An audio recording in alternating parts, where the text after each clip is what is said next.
Welcome, everyone. This is actually not what I want to open with.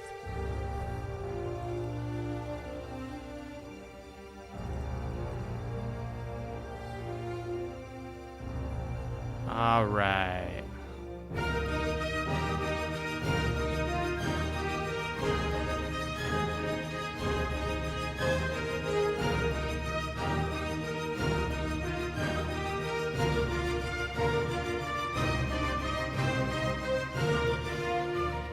All right, let's quiet this down just a hair.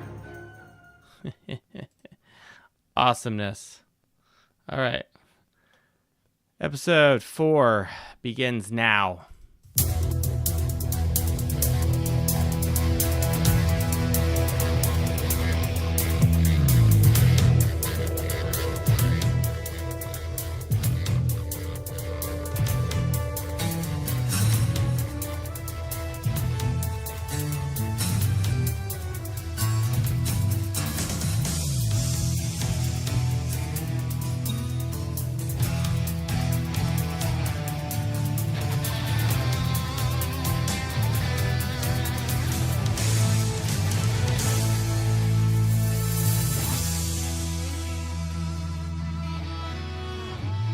Welcome to the Fighting Irish Faithful Show, powered by Dos Leprechauns Media.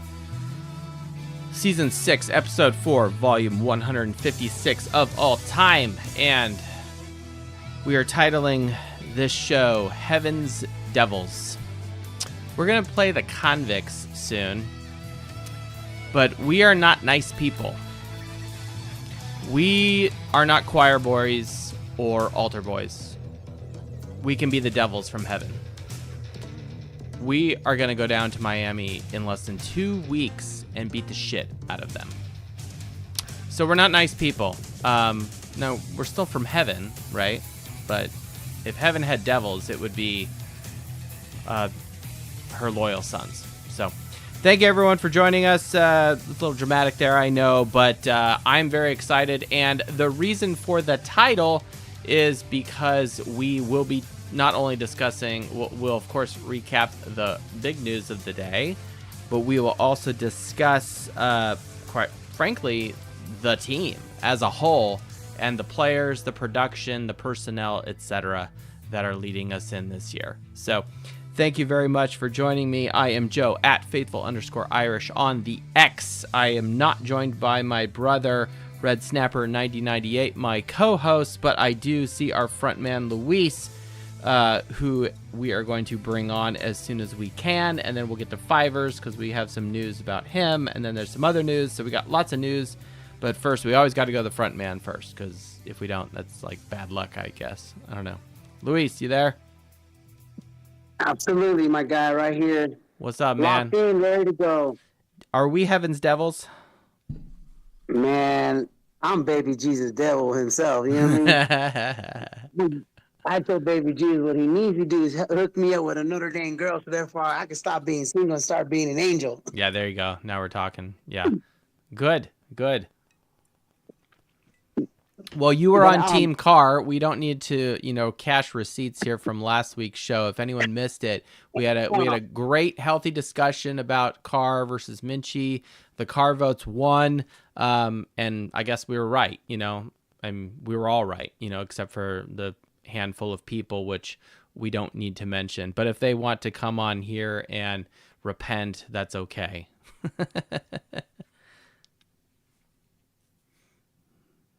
Well, the good thing about all this is that it doesn't matter who the starter is because the backup needs to be ready to go.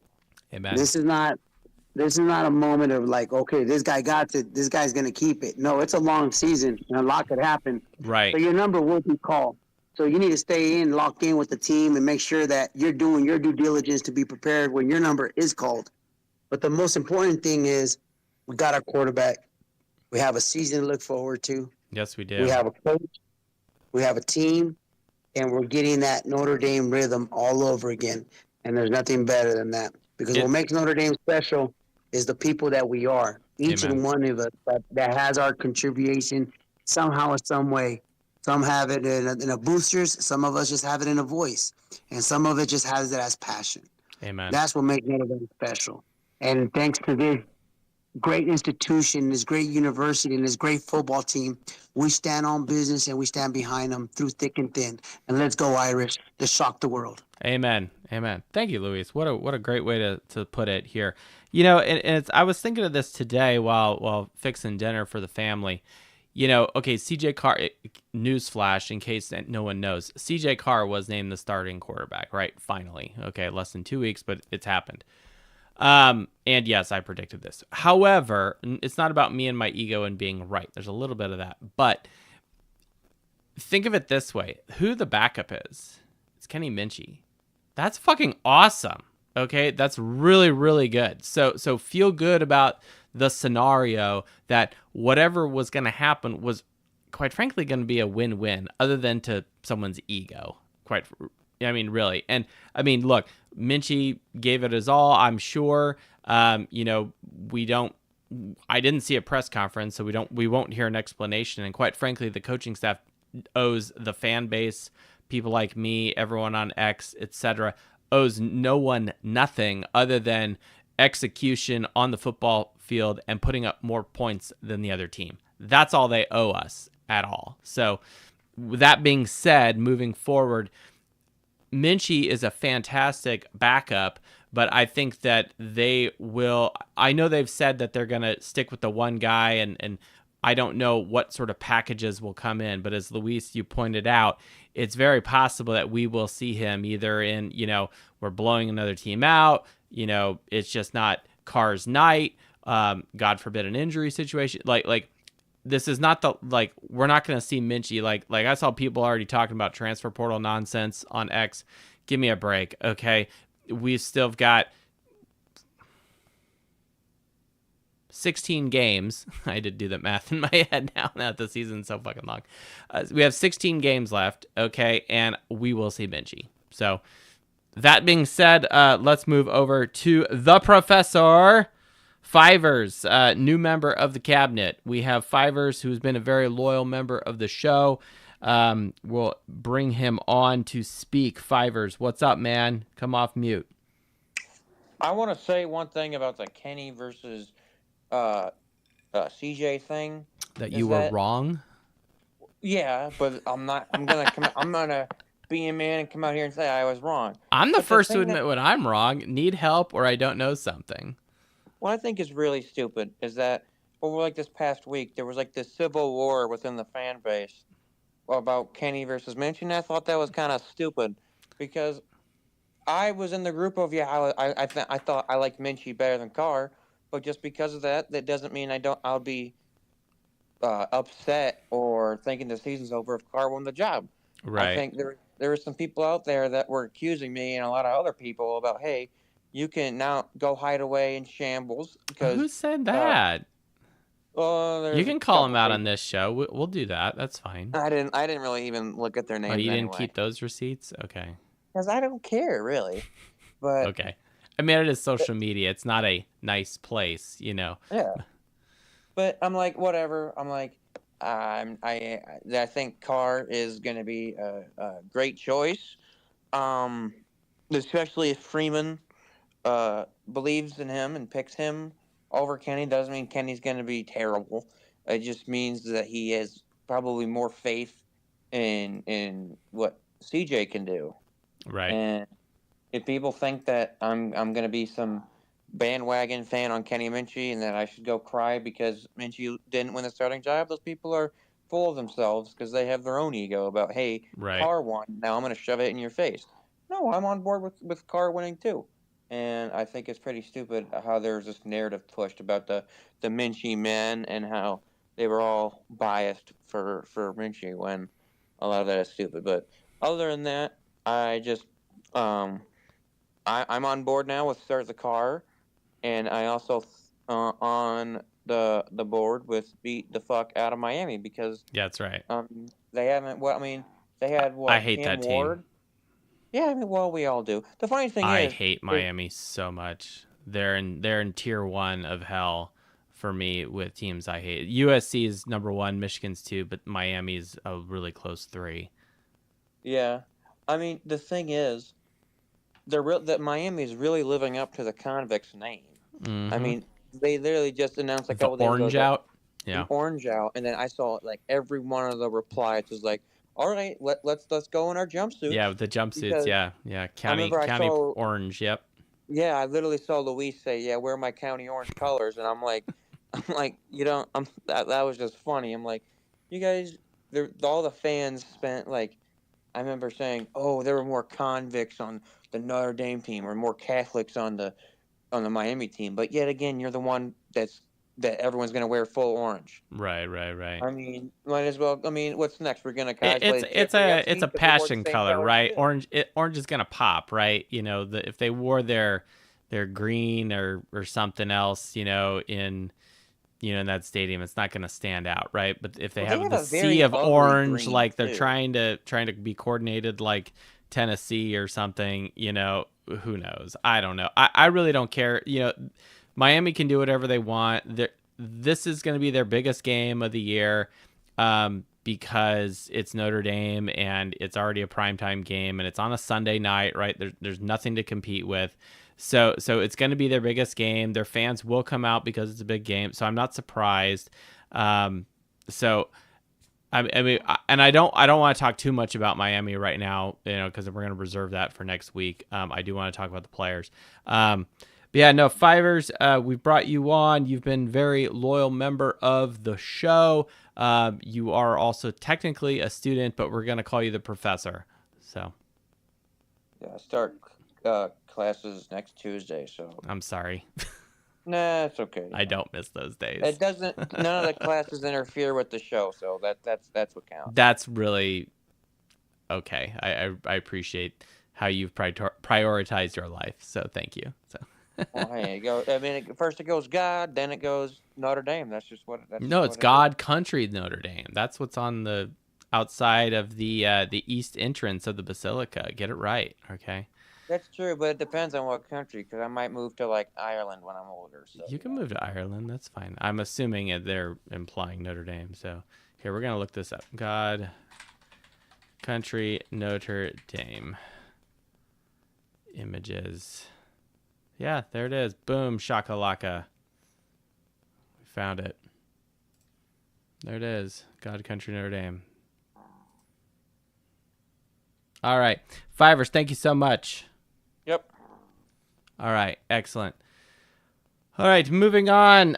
Someone who is coming back. I don't have. Oh, wait. You know what? I don't have his theme here sorted. Hold on a second. Crap.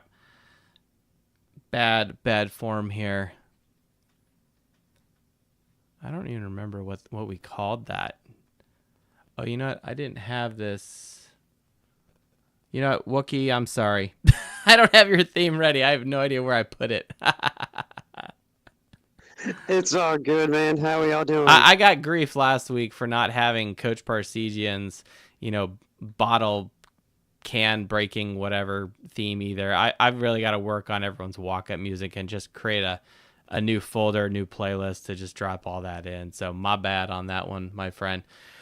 Welcome back to X. Thank you so much. Missed you guys. Yeah, How are y'all doing? yeah. Glad you're back from your sabbatical, your hiatus. But absolutely, you're back on the X, doing some Notre Dame stuff. Love it.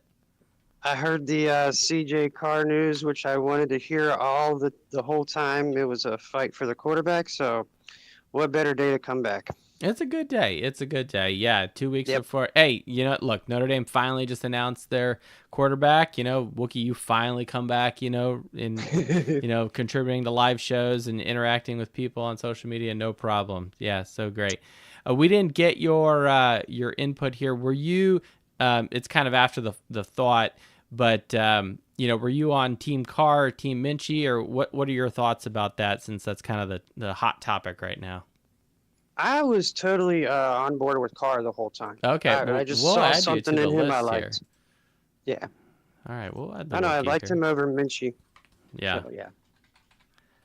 All right. Well, we added you to the Carr list officially here Awesome. on the spreadsheet. So here we'll make sure we hit save on that. Excellent, man. Well, we'll welcome you back here. We'll keep you on hold here. We got a lot of stuff to get to, and we're gonna jump over real quick to Jimmy Gallagher, who's requested to speak. He's got something hot on his tongue here he wants to get off and share with the world on the Fighting Irish Faithful show. Jimmy Gallagher, what's up, man? What's going on, brother? How you doing? I'm in a good mood. I was right about the CJ Carr thing, I'm in a great mood. I posted earlier a repost that I did 2 years ago saying who's going to be QB2 to CJ Carr Ooh. from 2023. But I will say this. I'm really glad that we got an announcement because I was right. I don't care who was wrong, but there's so many other storylines with this Notre Dame this year that I'm so excited to get past this quarterback discussion. Yeah. The offensive line is going to be great. We have one of the best running back rooms in the country. Who's going to be at right best running back room in the country. Our defense is going to be elite. It might be one of the best we've seen in 25 Oh, we're going to talk years. about that. Like, there's so many other storylines, and I'm just so glad that we got one announced.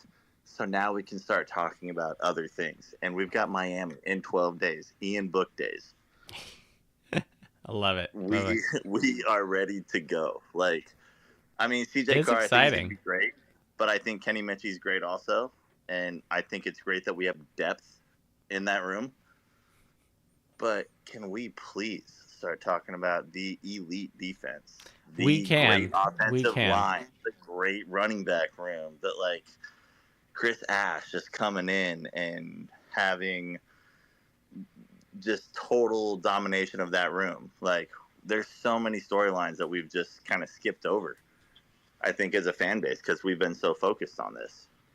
It's been really interesting how the social media thing has been all about the quarterbacks, and don't get me wrong, other than the center, they're the very influential person that touches the ball the most, right? Other than center, right?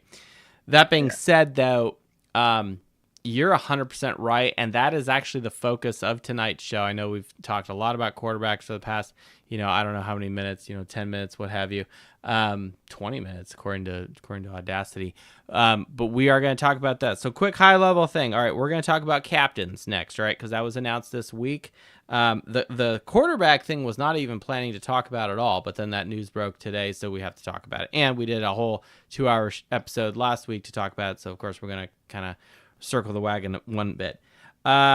And then one quick minor thing, and then we're going to talk about the production going into this year. We're going to talk about receivers, we're going to talk about running backs, we're going to talk about defense, okay? And we're doing that in a specific order, which we will explain momentarily here. So, Jimmy, should we just get straight into the captains? I did. My biggest surprise there, I think a lot of people were surprised that Jay Love wasn't announced. I wasn't surprised. I think we've heard for years that he's kind of an introvert kind of guy. He leads, by example. He writes comic books in a good way, like superhero comic books. I don't know if people know that. Now, Will Pauling, that was a surprise, but I'm glad that it happened. That was a huge surprise. He went in there and just showed dominance and was like, hey, I'm going to take you guys all in. I want you to see what I do, and I'm a captain on this team as a transfer. That's huge. Yeah, and we've had transfers be captain. I mean, Riley Leonard last year was a captain, right? Yep. I think it also helps that he was the quarterback, right? But I mean, Riley Leonard was a leader. If anyone did not think that, go take this cup down to HR. Okay. The two that I'm most excited for are defensive captains and people who I was like, okay, who would I want to be captain and who I think has got the chops. Number one, Drake Bowen, without any doubt. No brainer. And we'll come back to some defensive stats, but we'll get some high level interaction with that here, with the defense here. Got to zoom in here. Of all of our players on defense returning, Drake Bowen's at the top for the total combination of solo tackles and assisted tackles. He had 78 combined tackles. And he was only behind Jack Kaiser and Xavier Watts, right? So that's good, right? And he's our captain. After that is our next captain, Adon Schuler at safety, okay, who had a combined number of tackles of 59. He had 1 forced fumble, 1 fumble recovery, and 3 interceptions, okay, second only to Xavier Watts in the interception category. So those 2 guys to start things off are the 2 captains that I'm excited about, and also was kind of expecting, okay, these are not only leaders, but also guys that are productive on the defensive side and are really the anchors on the defense. No, absolutely. I couldn't agree more. I thought that was Drake Bowen, in my opinion, was a no-brainer. And Adon Schuler, I'm glad he got the nod. An absolute stud. He's going to kill it this year. He's going to be making calls. And then I like that we had the offensive and defensive line representation. Amen. Because it's kind of where we sit with our squad, right? Like Marcus Freeman has said that before. We start with our offensive line. We start in the trenches. We need that representation. But no, I was really happy with the captain picks this year. I was not surprised that a quarterback didn't make it. Yeah. We've been living in the transfer world for a while, other than the, Pine and Buckner year, but I was okay with what we got this year for captains, for sure. Yeah, I think so too. And yeah, so on defensive line, we have Donovan Heinisch, who's coming in, which is great. On offensive line, 2 offensive line captains, Billy Strouth and Emil Wagner. So those 2 guys on the O-line, and it to me, it always seems very typical that you have a offensive lineman or 2 that is captain on the team, which is great. And that's great from the sense of the depth at the offensive line. That is the one position where there's 2 guys that are simultaneously captains, right? So that's good for whoever's the quarterback or in the backfield on the offense. So I'm happy about that. I want to circle around at the end here to Will Pauling. So Will Pauling is a transfer. He is from Wisconsin, for people who may or may not be aware. Let's slide this over so people can see. So he played 2 years at Wisconsin under Luke Fickell, and then the 2 previous years was actually at Cincinnati. And what's interesting is last year he had 42 receptions for 407 yards and 3 touchdowns. Okay. And so he comes in as a, quote, 3-star transfer. Now, reports are saying, and what I've read and through people I know, is that he's practically living at the Goog. So this is someone who's putting in the work and making that expectation known to others. Now, we don't know all the particulars about what that means, but clearly he's been impactful not only to the rest of the coaching staff, but also to his teammates to be voted as a captain by his peers. And I think that's very strong for someone to come in, transfer to Notre Dame, willingly say, I'm going to be part of Our Lady's University, and now I am a leader on the 2025 football team. So fantastic news, and really exciting.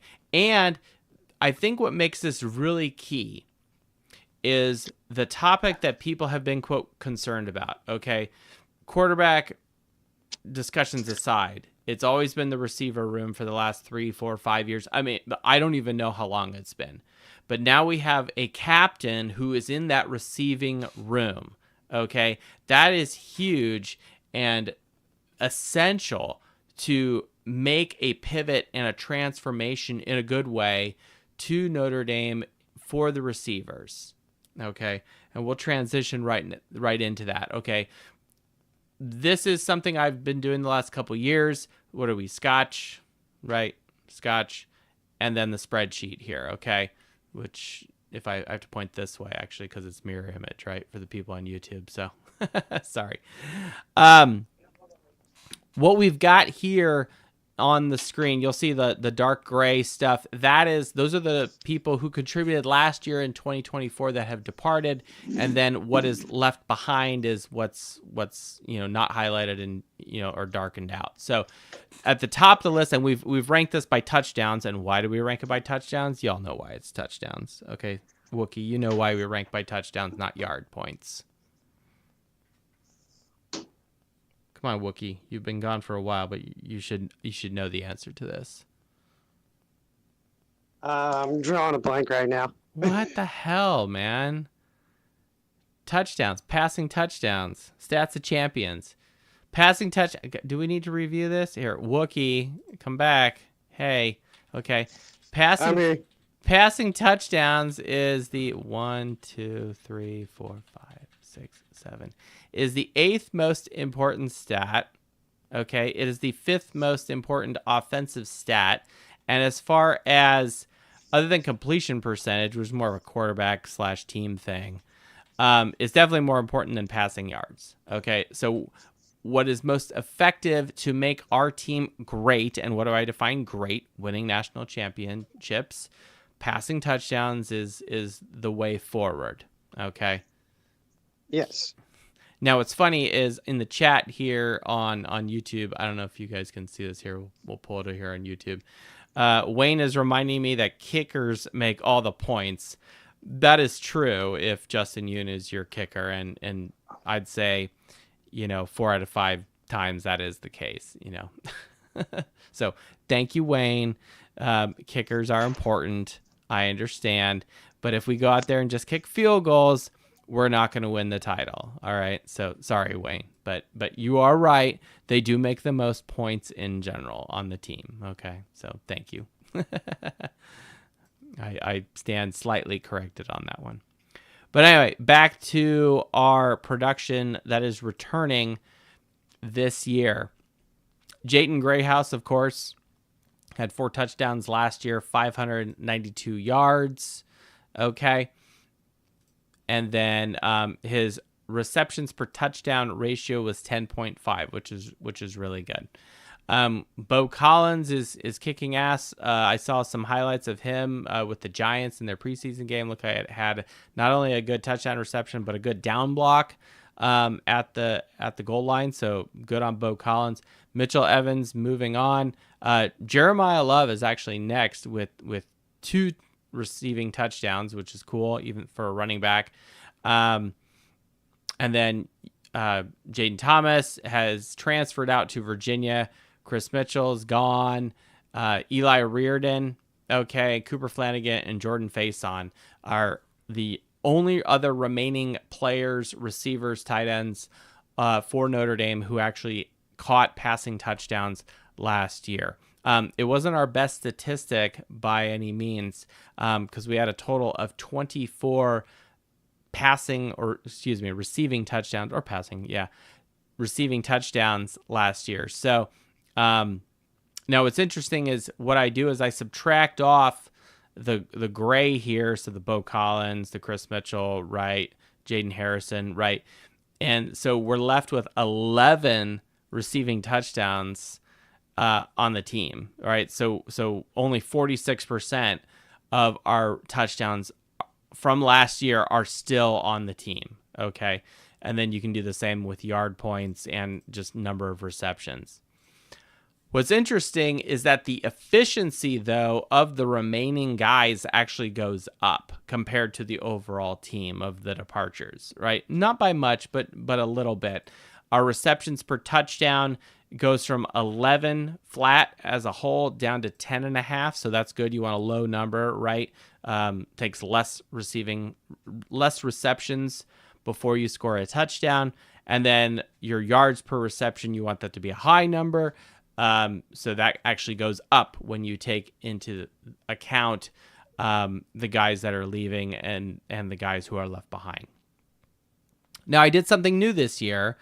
I like looking at our transfers because especially at receiver, obviously Will Pauling, our captain, but then you have Ty Washington from Arkansas and then Malachi Fields from Virginia. Now, what's cool about Malachi Fields is after doing some digging and some research, of all the transfers that were out there, he was given a 93% rating, whatever that means, on 24/7 Sports, but he was rated number 37 overall in the entire transfer portal, and that's a large number of young men. So that's good. and we got him. So Malachi Fields, who had 5 receiving touchdowns for Virginia last year, and that beats out someone like Greathouse, okay? Pauling brings in 3, Ty Washington brings in 1. So what I did is I added these guys, our transfers, into the overall whole because they're now part of our team. And now we have our revised, quote unquote, remaining touchdowns, which now raises us up to 83% of what we produced last year, 89% in yards, and 81% in receptions. So good stuff right there. In addition to that, obviously we can't not talk about recruiting a little bit here. I don't know if Irish JTL is, I should hand the keys over to him on this particular. Oh, nope, there he is. Irish JTL. I'm going to invite you to speak and come in and save me if I misspeak. But we got our freshman coming in. We have James Flanagan, who's a tight end, the number 1 recruit out of the state of Wisconsin. He's ours from Green Bay.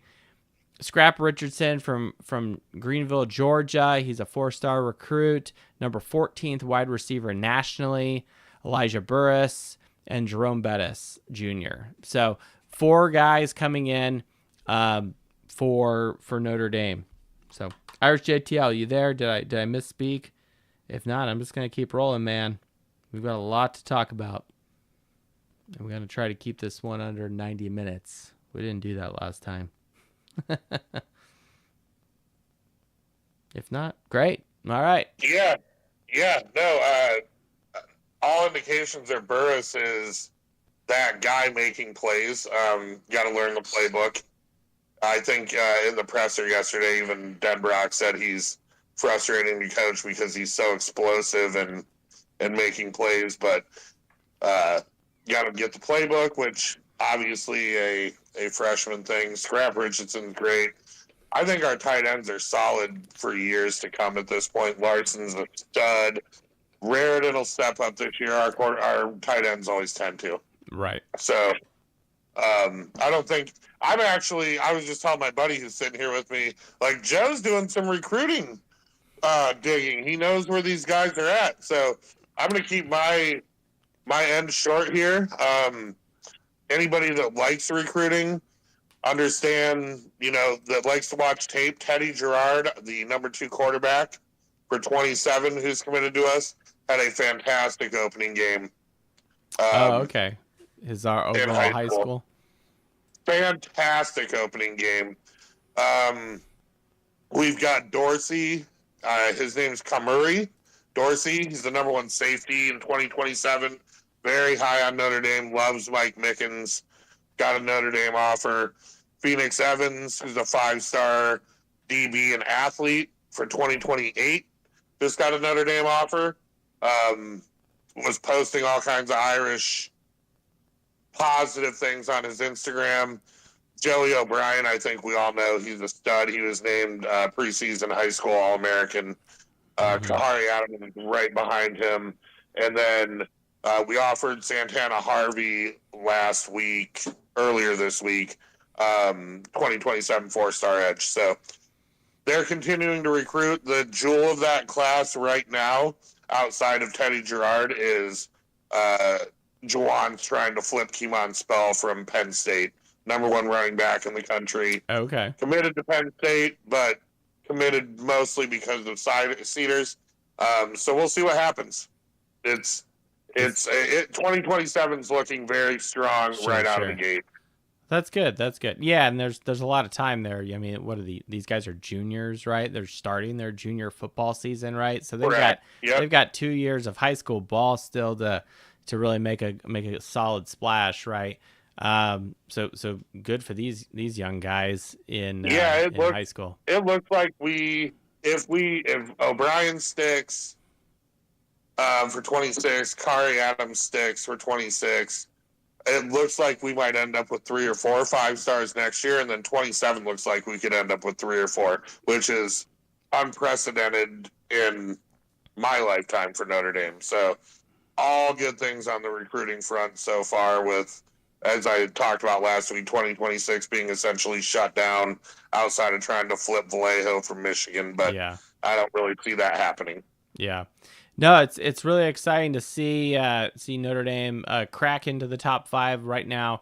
24/7 Sports is giving us a overall ranking of 3rd best of all college football teams right now for 2026. That's best we've ever seen in a long time. So really, really exciting to see that. So, but no, it's essential to feed this pipeline and to discuss who is coming in, who's going to make a splash, who's going to potentially contribute to the Irish this year. Is it going to be Scrap Richardson? Is it going to be Elijah Burris? Right. These guys are freshmen. They're talented.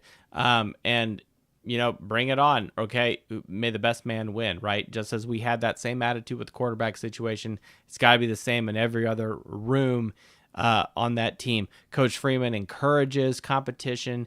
He invites it. He runs his scrimmages that way where they keep score. Okay. If you're not out there keeping score and playing to win, then what are you doing? Right. I don't know what that says about me about podcasting. I don't know what we win by podcasting other than likes and followers and that and the other. But anyway, moving on. I feel like before we go to our next topic, we need to bring on at RTDB Natalie. When did you change your handle, Natalie? We're going to talk about running backs. I'm probably my favorite topic of all. Or Natalie's just listening. I don't know.